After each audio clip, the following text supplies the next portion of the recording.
क्या सिर्फ एक छोटा सा स्नान जन्मों जन्मों के पापों को मिटा सकता है? क्या सच में वैशाख मास भगवान विष्णु को सभी महीनों में सबसे अधिक प्रिय है? नमस्कार दोस्तों, आज हम सुनेंगे वैशाख मास महात्म्य के अध्याय 3 की अद्भुत कथा, जहां नारद जी राजा अम्बरीश को बताते हैं कि क्यों वैशाख मास में किया गया स्नान, दान और भक्ति सभी तप, यज्ञ और दानों से भी बढ़कर है। इस अध्याय में आपको जानने को मिलेगा क्यों मनुष्य जन्म इतना दुर्लभ है, कैसे केवल नारायण नाम लेने से भी मुक्ति मिल सकती है और क्यों भक्ति के बिना कोई भी पुण्य अधूरा है। तो आइए पूरी श्रद्धा और ध्यान के साथ शुरू करते हैं वैशाख मास महात्म्य अध्याय 3। सूची कहते हैं कि श्री नारद मुनि के वचन सुनकर राजर्षि अम्बरीश ने आश्चर्य में कहा, हे महामुनि, आप कार्तिक, मार्गशीर्ष आदि पवित्र महीनों को छोड़ के वैशाख मास की ही इतनी प्रशंसा क्यों करते हो? वैशाख को सब मासों में श्रेष्ठ क्यों बतलाते हो? नारद जी कहने लगे, हे राजन, वैशाख मास सब धर्मों, सब प्रकार के तपों, सब महीनों और सब दानों से अधिक क्यों है, ये अब मैं तुम्हारे सामने कहता हूँ, ध्यान से सुनो। कुछ रुककर नारद जी पुनः बोले, हे राजन सुनो, मैं संसार के हित के लिए तुमसे इस माधव मास की विधि का वर्णन करता हूँ, जैसा कि पूर्व काल में ब्रह्मा जी ने मुझे बतलाया था। पहले तो जीव का भारतवर्ष में जन्म लेना ही बहुत दुर्लभ है, उससे भी अधिक दुर्लभ है वहाँ मनुष्य की योनि में जन्म लेना। मनुष्य होने पर भी अपने अपने धर्म के पालन में प्रवृत्ति होना तो और भी कठिन है। उससे भी अत्यंत दुर्लभ है भगवान वासुदेव में भक्ति, और उनके होने पर भी माधव मास में स्नान आदि का सुयोग मिलना तो सबसे ही अधिक कठिन है। माधव मास भगवान लक्ष्मीपति को बहुत प्रिय है। वैशाख मास में जो विधि पूर्वक स्नान, दान तथा तप आदि अनुष्ठान करते हैं वे ही मनुष्य धन्य है और उन्हीं का जीवन सफल है। उन धर्मात्मा लोगों के दर्शन मात्र से पापियों के सभी पाप दूर हो जाते हैं। वैशाख मास में शुक्ल पक्ष की एकादशी से लेकर वैशाख पूर्णिमा तक जो अंतिम 5 दिन है वे समूचे महीने के समान महत्व रखते हैं। हे राजेंद्र, जिन लोगों ने वैशाख मास में विभिन्न नियमों द्वारा मधु दैत्य के मारने वाले भगवान लक्ष्मीपति का पूजन कर लिया, उन्होंने अपने जन्म का फल पा लिया। भला कौन सी ऐसी अत्यंत दुर्लभ वस्तु है जो वैशाख के स्नान तथा विधि पूर्वक भगवान की पूजा से प्राप्त नहीं हो सकती? जिन्होंने दान, होम, जप, तीर्थ में प्राण त्याग तथा संपूर्ण पापों को नाश करने वाले भगवान श्री नारायण का ध्यान नहीं किया, उन मनुष्यों का संसार में जन्म लेना ही व्यर्थ समझना चाहिए।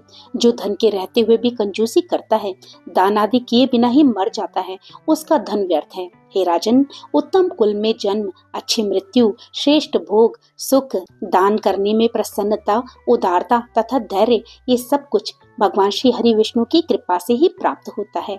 भगवान नारायण की कृपा से ही मनोवांछित सिद्धियां मिलती हैं। जो कार्तिक में, माघ में तथा माधव को प्रिय लगने वाले वैशाख मास में स्नान करके भगवान लक्ष्मीपति की विशेष विधि के साथ भक्ति पूर्वक पूजा करते हैं और अपनी शक्ति के अनुसार दान करते हैं, वो मनुष्य इस लोक का सुख भोग कर अंत में श्री हरि के पद को प्राप्त होते हैं।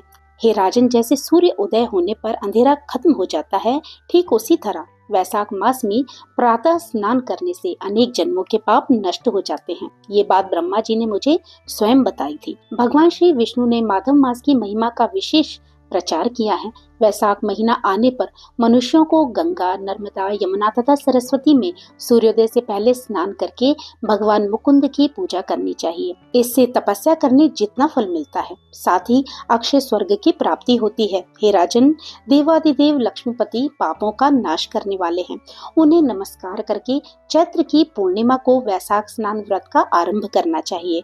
व्रत लेने वाला शक्ति के अनुसार कुछ दान दे, हविष्यान भोजन करे, भूमि पर सोए, ब्रह्मचर्य व्रत में दृढ़ता पूर्वक स्थिर रहे तथा हृदय में हमेशा भगवान श्री नारायण का ध्यान करे। इस प्रकार नियम से रहकर जब वैशाख की पूर्णिमा आए, उस दिन मधु यानी शहद तथा तिल आदि का दान करे। श्रेष्ठ ब्राह्मणों को भक्ति पूर्वक भोजन कराए, उन्हें दक्षिणा सहित गाय दान दे तथा वैशाख स्नान के व्रत में जो कुछ गलती हो गई हो उसकी माफी के लिए ब्राह्मणों से प्रार्थना करे। राजन, जिस प्रकार लक्ष्मी जी जगदीश्वर माधव की प्रिय है, उसी प्रकार माधव मास भी भगवान मधुसूदन को बहुत प्रिय है। इस तरह नियमों का पालन करते हुए 12 वर्षों तक वैशाख स्नान करके अंत में भगवान मधुसूदन की प्रसन्नता के लिए अपनी शक्ति के अनुसार व्रत का उद्यापन करे। हे राजा अम्बरीश, पूर्व काल में ब्रह्मा जी के मुख से मैंने जो कुछ सुना था वो सब वैशाख मास का महात्म्य तुम्हें बता दिया। राजा अम्बरीश ने नारद जी से कहा, हे मुनि, स्नान में परिश्रम तो बहुत थोड़ा है, फिर भी उससे अत्यंत दुर्लभ फल की प्राप्ति होती है। मुझे इस पर विश्वास क्यों नहीं होता? मुझे भ्रम क्यों हो रहा है? नारद जी ने कहा, राजन, तुम्हारा संदेह ठीक है। थोड़े से परिश्रम के द्वारा महान फल की प्राप्ति असंभव सी बात है, पर फिर भी इस पर विश्वास करो, क्योंकि ये ब्रह्मा जी द्वारा बताई हुई बात है। धर्म की गति सूक्ष्म होती है, उसे समझने में बड़े बड़े पुरुषों को बड़ी कठिनाई होती है। श्री हरि की शक्ति समझना कठिन है, उनकी रचनाओं से विद्वानों को भी मोह हो जाता है। विश्वामित्र आदि क्षत्रिय थे, किंतु धर्म का अधिक अनुष्ठान करने के कारण वो ब्रह्म तत्व को प्राप्त हो गए। धर्म की गति अत्यंत सूक्ष्म है। हे राजन, तुमने सुना होगा, अजामिल अपनी धर्म पत्नी का परित्याग करके सदा पाप के मार्ग पर ही चलता था। तथापि मृत्यु के समय केवल पुत्र के स्नेहवश नारायण कहकर पुकारा। पुत्र का चिंतन करके नारायण का नाम लिया, किंतु इतने में ही उसको अत्यंत दुर्लभ पद की प्राप्ति हो गई। जैसे बिना इच्छा के भी यदि आग का स्पर्श किया जाए तो वह शरीर को जलाती ही है, ठीक उसी तरह किसी दूसरे निमित्त से भी यदि गोविंद का नाम उच्चारण किया जाए तो वो पाप राशि को भस्म कर डालता है। जीव विचित्र है, जीवों की भावनाएं विचित्र हैं, कर्म विचित्र है तथा कर्मों की शक्तियां भी विचित्र है। शास्त्र में जिसका महान फल बताया गया हो वही कर्म महान है, फिर वो अल्प परिश्रम साध्य हो या अधिक परिश्रम साध्य। छोटी सी वस्तु से भी बड़ी से बड़ी वस्तु का नाश होता देखा जाता है। जरा सी चिंगारी से बड़े बड़े जंगल स्वाहा हो जाते हैं। जो श्री कृष्ण के भक्त हैं उनके अनजाने में किए गए हजारों हत्याओं से युक्त भयंकर पातक तथा चोरी आदि पाप भी नष्ट हो जाते हैं। हे वीर, जिसके हृदय में भगवान श्री विष्णु की भक्ति है, वह विद्वान पुरुष यदि थोड़ा सा पुण्य कर्म करता है तो वह अक्षय फल देने वाला होता है। इसलिए माधव मास में माधव की भक्ति पूर्वक आराधना करके मनुष्य अपनी मनोवांछित कामनाओं को प्राप्त कर लेता है। इस विषय में संदेह नहीं करना चाहिए। हे राजन, भाव तथा भक्ति दोनों की अधिकता से फल में अधिकता होती है। धर्म की गति सूक्ष्म है, वो कई प्रकारों से जानी जाती है। महाराज, जो भाव से हीन है, जिसके हृदय में उत्तम भाव और भगवान की भक्ति नहीं है, वह अच्छे देश तथा काल में जाकर जीवन भर पवित्र गंगा जल से नहाता और दान देता रहे तो भी कभी शुद्ध नहीं हो सकता। मेरा ऐसा विचार है। अतः अपने हृदय कमल में शुद्ध भाव की स्थापना करके वैशाख मास में प्रातः स्नान करने वाला शुद्ध चित्त पुरुष भक्ति पूर्वक भगवान लक्ष्मीपति की पूजा करता है। उसके पुण्य का वर्णन करने की शक्ति मुझ में नहीं है। इसलिए हे राजन, तुम वैशाख मास के फल के विषय में विश्वास करो।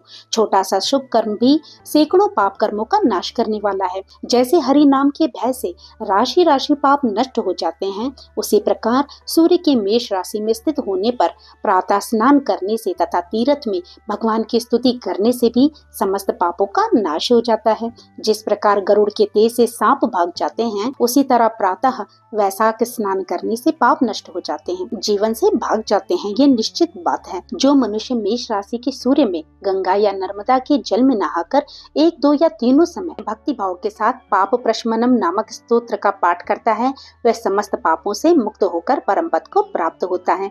हे राजा अम्बरीश, इस प्रकार मैंने थोड़े में ये वैशाख स्नान का सारा महात्म्य तुम्हें सुना दिया। अब तुम और क्या सुनना चाहते हो मुझे बताओ।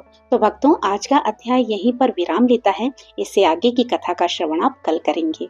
तो भक्तों, ये थी वैशाख मास महात्म्य के अध्याय की दिव्य कथा, जिसमें नारद जी ने बताया कि भक्ति और सच्चे भाव से किया गया छोटा सा पुण्य भी सैकड़ों पापों को नाश कर देता है। याद रखें, सिर्फ कर्म नहीं बल्कि भाव और श्रद्धा ही सबसे महत्वपूर्ण है। यदि हृदय में विष्णु जी के प्रति सच्ची भक्ति है तो जीवन स्वतः ही सफल हो जाता है। अगर आपको ये कथा अच्छी लगी हो तो वीडियो को लाइक करें, शेयर करें और चैनल को सब्सक्राइब जरूर करें, ताकि आप आगे आने वाले अध्याय 4 की कथा को मिस न करें। अंत में बस इतना ही कि कलयुग केवल नाम आधारा, सुमिर सुमिर नर उतरहि पारा। तो फिर प्रभु का नाम लेते रहिए और पुण्य के भागी बनते रहिए। जय श्री कृष्ण। राधे राधे।